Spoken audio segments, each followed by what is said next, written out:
আচ্ছা দাদা, আমরা তো জানি যে ডি বাপি নামটা, ওই ডি বাপি নামটা বিরিয়ানির দোকানে কেন হলো? ডি বাপি নামটা কেন হলো? ডি বাপি হচ্ছে আমার মিসেসের নাম হচ্ছে ডলি, আমার নাম হচ্ছে বাপি। আপনার নাম বাপি? এই কারণ হচ্ছে ডি বাপি। আচ্ছা আচ্ছা। তো এই আপনি হঠাৎ করে কেন মাথায় এলো যে বিরিয়ানি দোকান খুলবো? এটা তো বহুত দূরের অনেক পুরনো প্ল্যান। আচ্ছা। 2006 সাল থেকে এই প্ল্যান যে ডি বাপি বিরিয়ানি দোকানের নাম দিয়ে একটা দোকান করবে।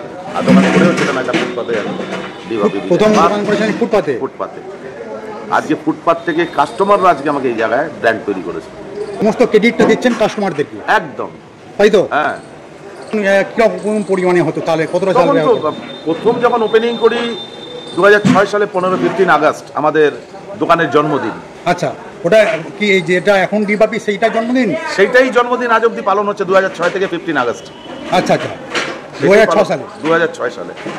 তো এই বিরিয়ানি যে এখন মানে তখন কত হাঁড়ি হতো? প্রথমে কত হতো? 1 হাঁড়ি 2 হাঁড়ি এরকম ভাবে করতাম। অনেক কষ্ট করেছি, অনেক পরিশ্রমের ফল আজকে ডি বাপি বিরিয়ানি ব্র্যান্ড। আর আজকে আপনার এক দিনে কত হাঁড়ি বিরিয়ানি তৈরি হয়? মিনিমাম খুব কম করে হলো 25 থেকে 30 হাঁড়ি।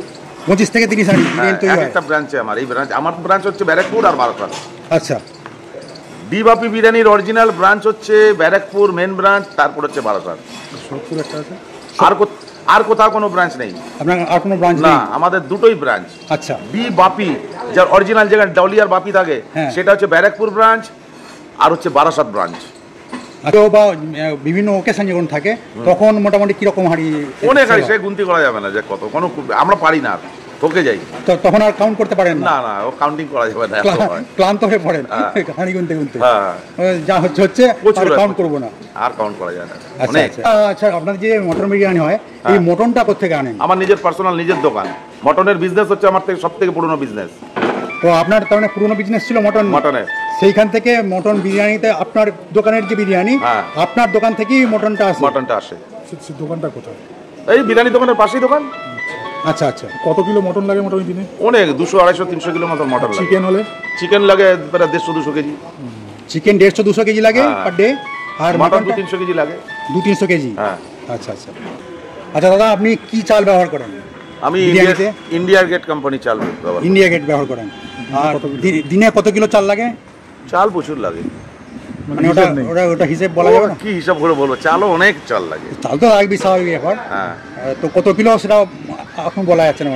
মোটামুটি ধরে নাও আমাদের প্রায় 1/2 টন চাল লাগে। 1/2 টন? হ্যাঁ। খুব ভালো লাগলো দাদা আপনার সঙ্গে কথা বলে। আর থ্যাংক ইউ আমাদেরকে, আপনি ব্যস্ত মানুষ, সেখানেতে আমাদেরকে এই সময়টা দিলেন, তার জন্য অসংখ্য ধন্যবাদ। নমস্কার, ভালো থাকবেন। নমস্কার, ধন্যবাদ।